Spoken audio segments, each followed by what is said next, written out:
الحمد لله رب العالمين، الصلاة والسلام على سيد الأنبياء والأمين محمد وعلى آله وصحبه أجمعين وبارك وسلم تسليما كثيرا كثيرا، أما بعد.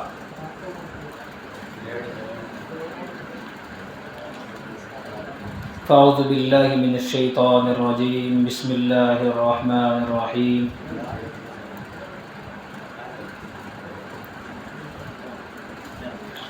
الف لام میم ذالک الکتاب لا ریب فیہ ھدی للمتقین.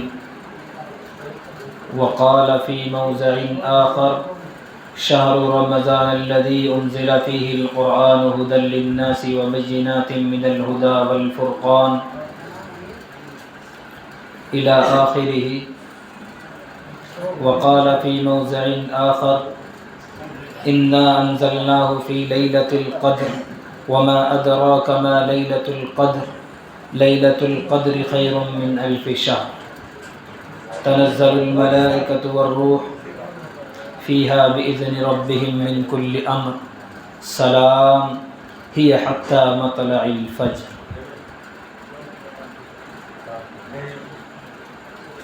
قال النبي صلى الله عليه وسلم في حديث قدسي شعبان شهري ورمضان شهر الله، أو كما قال عليه الصلاة والسلام. معزز سامعین، میرے محترم بزرگوں اور عزیز ساتھیوں اور دینی اور ایمانی بھائیوں، رب کریم کا بڑا فضل اور بڑا کرم ہوا کہ اللہ رب ذوالجلال نے ہمیں اپنی مقدس کتاب قرآن کریم کو سننے کی توفیق مرحمت فرمائی. بیان یا کسی تقریر کا ارادہ تو نہیں ہے، میں چاہتا ہوں کہ کچھ مختصراً باتیں عرض کر دی جائیں، چونکہ رمضان المبارک کا مقدس مہینہ ہے اور پھر اس مقدس مہینے کی بھی ایک ایسی رات ہے کہ جس میں ہم سب یہ چاہتے ہیں اور نبی کی سنت بھی ہے کہ اس رات کو جو ہے جاگ کر اور اللہ کی عبادت میں گزار لیا جائے. تو اس لیے آپ حضرات تھوڑا سا ماحول بنا لیں، چونکہ اس مہینے کے اندر دل بھی نرم رہتے ہیں، باتیں بھی جلدی اثر کرتی ہیں اور عمل کی توفیق بھی اللہ رب ذوالجلال کی جانب سے عنایت ہوتی ہے. اس لیے میں چاہتا ہوں کہ کچھ مختصراً باتیں عرض کر دی جائیں. اولاً تو یہ کہ رمضان المبارک اپنی تمام تر آب و تاب کے ساتھ جاری و ساری ہے اور اس کے کچھ ایام ہمارے سامنے بھی اور باقی ہیں، اکثر و بیشتر حصہ گزر چکا ہے. اللہ رب ذوالجلال سے دعا گو رہیں کہ اللہ رب ذوالجلال جو اس مہینے کے اندر ہم سے غلطی کوتاہیاں ہوئی ہیں، اللہ ان کو معاف فرما دے اور آگے آنے والے دنوں کے اندر ہمیں اس کی قدردانی کی توفیق نصیب فرما دے. میرے عزیزو، رمضان المبارک کا یہ مقدس مہینہ ایسا مہینہ ہے کہ جس کے اندر اللہ رب ذوالجلال نیکیوں کی قیمت کو بڑھا دیتے ہیں. حدیث پاک کے اندر آتا ہے کہ اس مہینے کے اندر ایک نفل کا ثواب جو ہے ایک فرض کے برابر کر دیا جاتا ہے اور ایک فرض کا ثواب 70 فرضوں کے برابر کر دیا جاتا ہے. رمضان المبارک کے اس مقدس مہینے میں یہ قرآن کریم کا سننا سنانا، یہ دور دورہ کرنا، یہ اللہ کے نبی صلی اللہ تعالی علیہ وسلم کی سنت کو زندہ کرنا ہے. اللہ کے نبی صلی اللہ علیہ وسلم جب آپ کے سامنے رمضان آیا کرتا تھا تو آپ ہمیشہ اپنے قرآن کو سننا سنایا نہ کرتے تھے. حدیث پاک کے اندر آتا ہے کہ آپ صلی اللہ علیہ وسلم جبرائیل امین کے ساتھ ہر رمضان المبارک میں جتنا قرآن کریم اس وقت تک نازل ہو چکا ہوتا تھا اس کو جو ہے حضرت جبرائیل کے ساتھ جو ہے وہ سننا سنانا کیا کرتے تھے. تو اسی سنت کو ہم زندہ کرتے ہیں کہ ہم اس کو تراویح کے اندر اس کا سننا سنانا کرتے ہیں. دوسری بات یہ ہے کہ قرآن کریم یہ چونکہ اللہ رب ذوالجلال کا کلام ہے، اور دیکھیے اللہ رب ذوالجلال کے اس کلام کو اس مہینے سے خاص واقفیت حاصل ہے، ایک خاص تعلق حاصل ہے. اللہ کے نبی صلی اللہ علیہ وسلم کی احادیث کے اندر آتا ہے اور دوسری روایات کے اندر بھی آتا ہے کہ اللہ کے نبی صلی اللہ علیہ وسلم سے پہلے جتنے انبیاء کرام اس دنیا کے اندر مبعوث ہوئے ہیں، ان سب پر جو بھی کتابیں اور جو بھی صحیفے نازل ہوئے ہیں وہ سب اسی رمضان المبارک کے مہینے کے اندر نازل ہوئے ہیں، اور یہ قرآن کریم بھی اسی رمضان المبارک کے مہینے میں نازل کیا گیا ہے۔ قرآن کریم کہتا ہے شہر رمضان الذی انزل فیہ القرآن، کہ ہم نے اس قرآن کریم کو جو ہے رمضان المبارک کے مہینے میں اتارا ہے، رمضان المبارک کے مہینے میں اس کو نازل فرمایا ہے۔ اور ایک دوسری جگہ آتا ہے کہ انا انزلناہ فی لیلۃ القدر، کہ ہم نے اس قرآن کریم کو لیلۃ القدر کے اندر اتارا ہے۔ اور لیلۃ القدر کے بارے میں آتا ہے کہ لیلۃ القدر اگلی آیت میں اللہ رب الجلال خود ہی سوالیہ انداز میں کہتا ہے کہ ما ادراک ما لیلۃ القدر، کیا تم جانتے بھی ہو کہ لیلۃ القدر کیا ہے؟ شب قدر کس کو کہتے ہیں؟ کس چیز کا نام شب قدر ہے؟ پھر خود ہی جواب عنایت فرماتا ہے کہ لیلۃ القدر خیر من الف شہر، کہ لیلۃ القدر ایک ایسی رات ہے کہ جس میں جاگنے اور عبادت کرنے کا ثواب ایسا ہے جیسا کہ انسان نے 1000 سال تک عبادت کی ہو۔ 1000 مہینوں سے افضل ہے یہ رات، 1000 مہینوں سے افضل ہے۔ خیر من الف شہر، کہ جیسے 1000 مہینوں تک انسان نے عبادت کی ہو، اور اس سے بھی افضل قرار دیا ہے۔ اور افضلیت میرے عزیزو، اگر ہم یہ کہیں کہ یہ لیجئے یہ 50 روپے سے کچھ زیادہ ہیں، 50 روپے سے کچھ زیادہ کیا مطلب ہے کہ 2-4 روپے زیادہ ہوں گے، چونکہ وہ ہماری حیثیت کے حساب سے، لیکن جب اللہ کسی چیز کے اندر زیادتی کرتا ہے تو وہ اپنی حیثیت کے حساب سے کرتا ہے، اپنے اسٹیٹس کے حساب سے کرتا ہے۔ جب اللہ کہہ رہا ہے کہ یہ 1000 مہینوں سے بھی افضل ہے تو کتنی افضل ہوگی، یہ اللہ رب الجلال اور اس کے فرشتے جاننے والے ہیں کہ اللہ رب الجلال اس میں کتنے انعامات اور برکات نازل فرماتے ہیں۔ دوسری یہ بات یہاں تک ہوئی کہ رمضان المبارک اور اس میں آنے والی اس مقدس رات کی۔ دوسری بات یہ ہے کہ آج ہمارا قرآن کریم مکمل ہوا ہے۔ دیکھیے، قرآن کریم کا مکمل کرنا تراویح کے اندر یہ ایک سنت ہے، تراویح کے اندر قرآن کریم کا مکمل کرنا یہ ایک سنت ہے، اور پورے رمضان المبارک کی تراویح کو مکمل کرنا یہ ایک الگ سے سنت ہے۔ ہم میں سے بعض اصحاب یہ سمجھتے ہیں کہ اگر ہم نے قرآن کریم مکمل سن لیا تو اب ہم سے تراویح ادا ہو گئی، ہم نے تراویح کی سنت کو زندہ کر لیا، حالانکہ ایسا نہیں ہے، بلکہ صرف ہم نے قرآن کریم کی سنت کو زندہ کیا ہے۔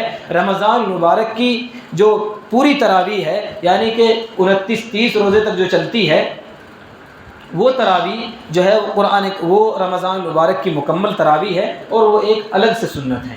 اس لیے ہمیں یہ سمجھ کر گھر نہیں بیٹھ جانا چاہیے کہ ہم نے تراویح کا حق ادا کر دیا ہے، بلکہ ابھی تراویح کا حق باقی ہے۔ ہاں الحمدللہ قرآن کریم کا حق اپنی حیثیت کے مطابق ہم نے ادا کر دیا ہے۔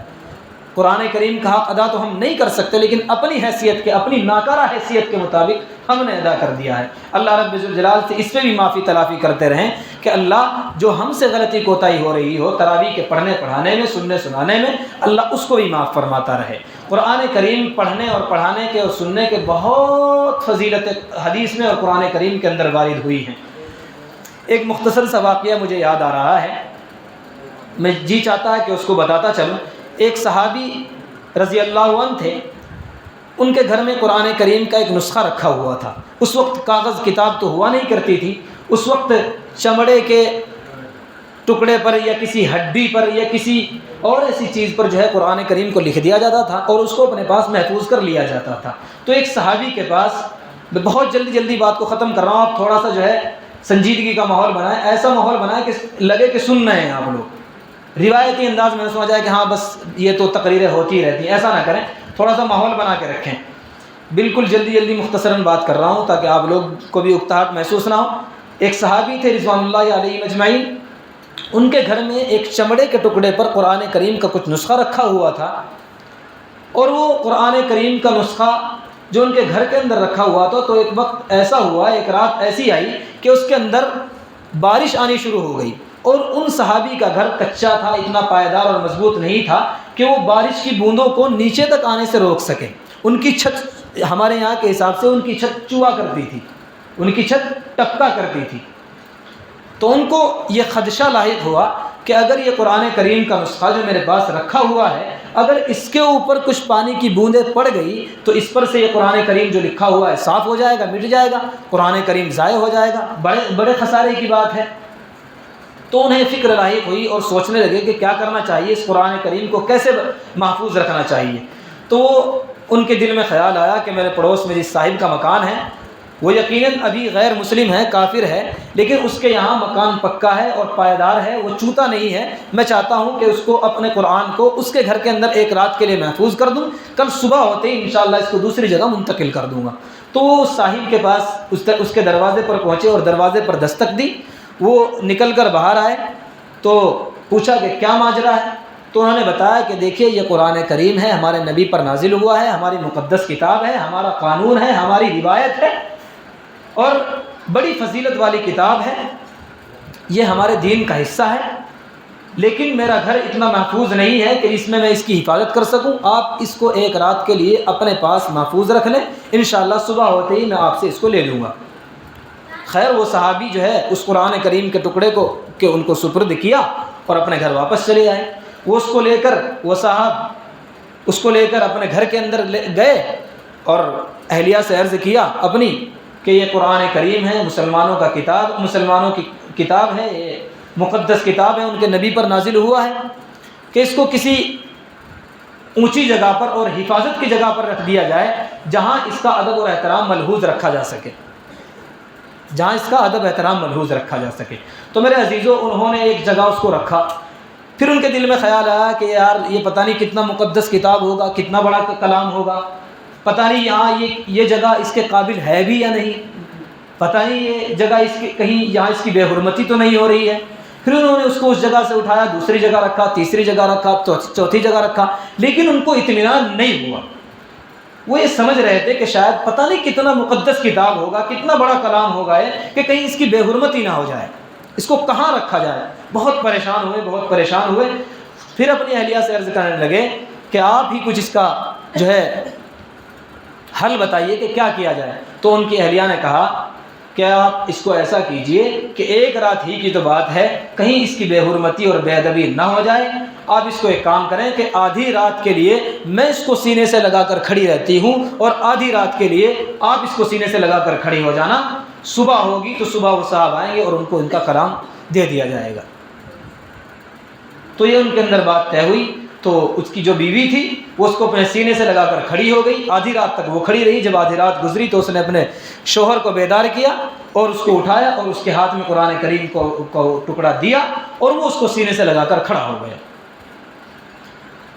اب ماجرا کیا ہوتا ہے کہ ابھی صبح اچھی طرح نمودار نہیں ہوئی تھی، ابھی صبح پھوٹی نہیں تھی کہ جبرائیل امین آپ صلی اللہ تعالی علیہ وسلم کی خدمت میں حاضر ہو جاتے ہیں اور کہتے ہیں کہ مجھے اللہ رب ذوالجلال نے بھیجا ہے اور وہ میرا ایک بندہ ہے، اور فرمایا کہ وہ میرا ایک بندہ ہے کہ جس نے میرے قرآن کی اس قدر عزت کی ہے، اس قدر احترام کیا ہے، جاؤ کل تک تو وہ رات تک تو وہ یقیناً اس کے دل کے اندر نورانی ماحول نہیں تھا، نور خدا اس کے دل کے اندر پیوست نہیں ہوا تھا، لیکن اس قرآن کریم کی عزت اور احترام کے صدقے میں نے اس کے دل کے اندر اسلام کو قبول کرنے کی قوت پیدا کر دی ہے، جاؤ اور جا کر میرے اس بندے کو مسلمان کرو اور کلمہ پڑھاؤ۔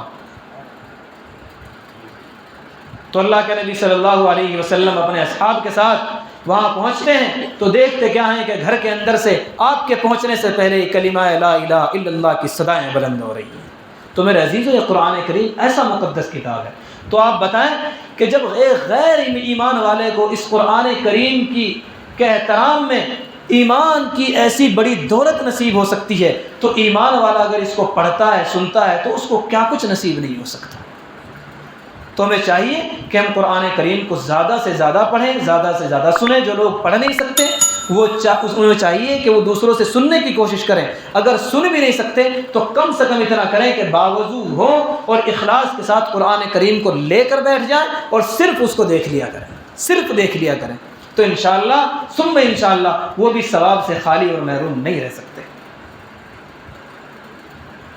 پھر قرآن کریم کے پڑھنے والوں کا کیا؟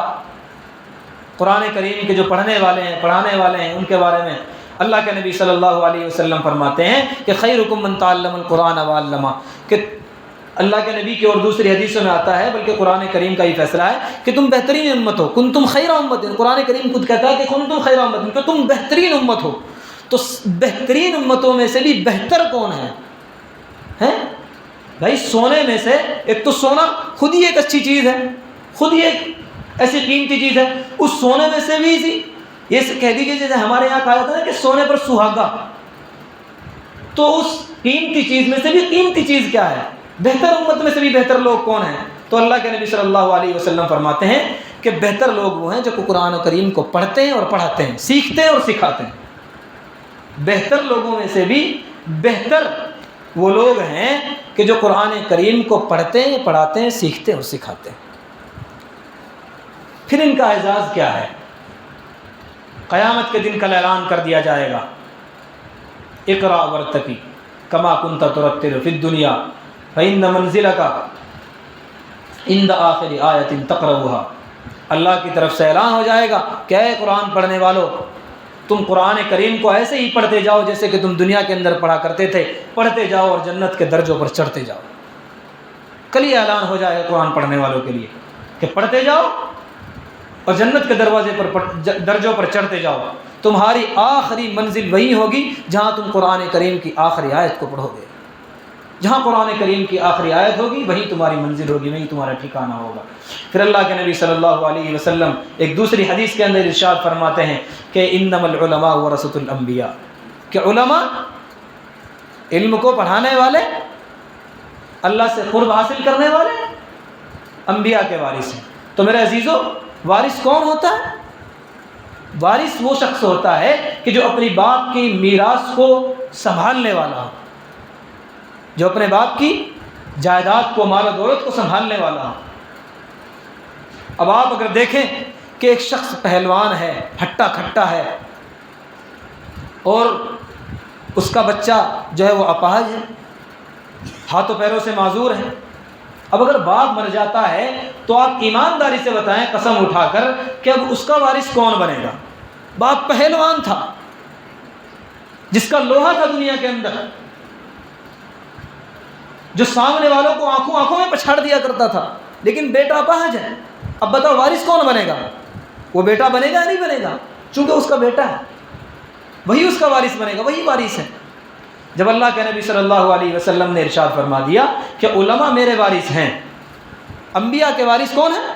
علماء ہیں، علوم نبوت کو اٹھانے والے علماء ہیں، تو میرے عزیزو وہ علماء جیسے بھی ہیں، جیسے بھی ہیں کیا مطلب؟ اگرچہ وہ آپ کی نظر میں غلط ہیں، اگرچہ آپ کی نظر میں ان کی برائیاں ہیں، اگرچہ آپ ان کو صحیح نہیں سمجھتے، لیکن اللہ کے نبی کا فرمان ہے کہ وہ علماء جو ہیں وہ انبیاء کے وارث ہیں، وہ جیسے بھی ہیں وہ وارث ہیں۔ بیٹا جیسا بھی ہے، لنگڑا للا اپاہج گونگا بہرا کیسا بھی ہے، لیکن وہ باپ کا وارث ہے۔ جو عالم ہے وہ نبی کا وارث ہے۔ اور میرے عزیزو، آپ یاد رکھو کہ اگر میں ایک باپ کے بیٹے سے نفرت کرتا ہوں، باپ سے چاہے میں اس کے کتنی بھی محبت کرنے والا بن جاؤں، کتنی بھی محبت کرنے والا بن جاؤں، آپ ایمانداری سے بتائیں کیا میں باپ کی محبت کا مستحق ہو جاؤں گا؟ باپ مجھ سے کبھی اس کا محبت نہیں کر سکتا جب تک کہ میں اس کے بیٹے سے محبت نہ کرنے لگوں۔ کیا ایسا ہے یا نہیں ہے؟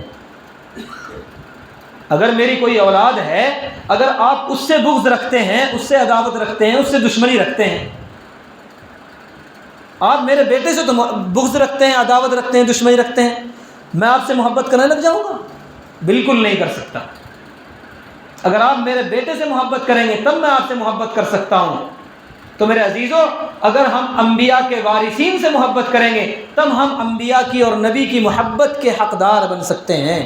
اگر ہمیں اپنے نبی کی محبت کا حقدار بننا ہے، اگر ہم چاہتے ہیں کہ کل قیامت کے دن نبی ہماری سفارش کریں، ہم نبی کے سامنے کھڑے ہوں اور رسوا نہ ہوں، ہم نبی کے سامنے کھڑے ہوں اور ہماری نیکیوں کا جو پلڑا ہو وہ بھاری ہو، تو ہمیں چاہیے کہ ان علماء سے محبت کریں، علماء سے محبت کرنے والے بنیں۔ چونکہ جب تک انسان وارث سے محبت نہیں کرتا تو مورث کی محبت کا حقدار نہیں بن سکتا، مورث کی محبت کا حقدار نہیں بن سکتا۔ اور قرآن کریم کے اندر اللہ نے جگہ جگہ ارشاد فرمایا ہے، قُلْ هَلْ يَسْتَوِي الَّذِينَ يَعْلَمُونَ وَالَّذِينَ لَا يَعْلَمُونَ، کہ جاننے والے اور نہ جاننے والے کبھی برابر نہیں ہو سکتے۔ جاننے والے یعنی کہ عالم اور غیر عالم کبھی برابر نہیں ہو سکتے، یا ہو سکتے ہیں بھائی؟ دوسری جگہ ارشاد فرماتا ہے وَمَا يَسْتَوِي الْأَعْمَى وَالْبَصِيرُ، کہ اندھا اور دیکھنے والا کبھی برابر نہیں ہو سکتا. اندھا اور دیکھنے والا کبھی برابر نہیں ہو سکتا.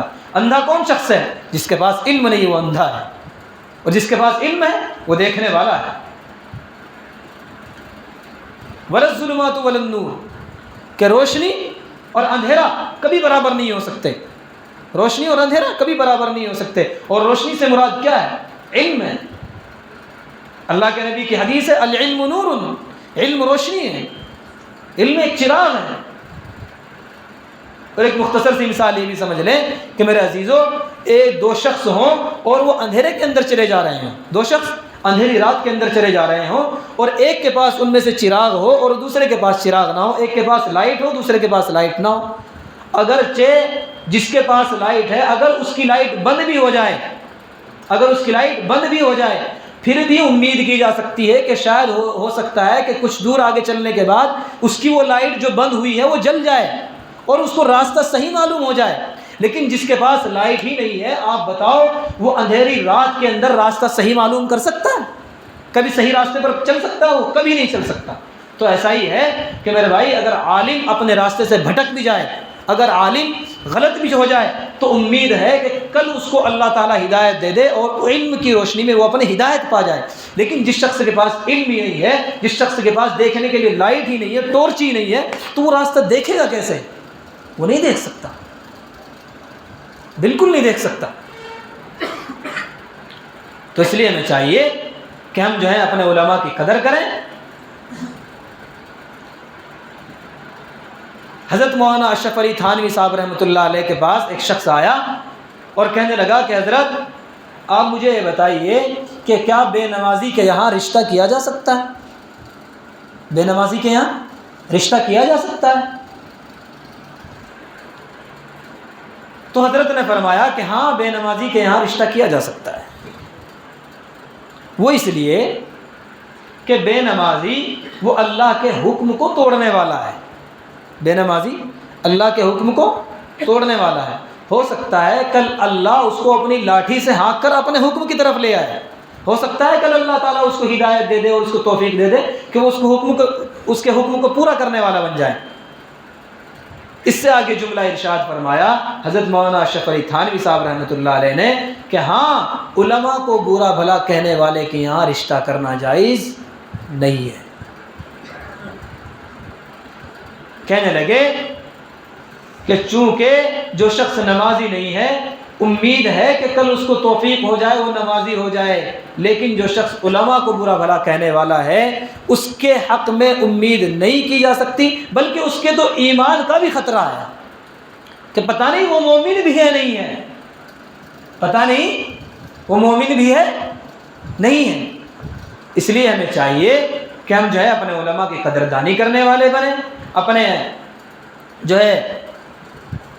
جو ہمارے رہنما ہیں، ہمارے دین کے سالار ہیں، ان کی جو ہے ہم قدردانی کرنے والے بنیں، تاکہ اللہ رب ذوالجلال. اور میرے عزیزو، یہ میری ابھی اتنی عمر نہیں ہوئی ہے، آپ لوگ سب مجھ سے زیادہ تجربے کار ہیں، لیکن خود میرے تجربے میں یہ بات آئی ہے کہ جن لوگوں نے علماء کی قدردانی نہیں کی ہے، جن لوگوں نے اپنے اساتذہ کی قدردانی نہیں کی ہے، جن لوگوں نے دینداروں کی قدردانی نہیں کی ہے، میں نے اپنی آنکھوں سے دیکھا ہے کہ اللہ رب ذوالجلال نے ان سے دین کو سلب کر لیا.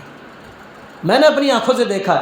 ہمارے خود ساتھیوں میں ایسے لوگ موجود ہیں کہ جو ہماری پڑھائی کے زمانے میں ہم پر ہنسا کرتے تھے، ہم پر ٹھٹا کیا کرتے تھے. وہ اپنے ذہن کا جو ہے اپنے آپ کو ذہین سمجھا کرتے تھے، اپنے آپ کو دماغدار سمجھا کرتے تھے، بہت اچھا پڑھنے والا سمجھا کرتے تھے.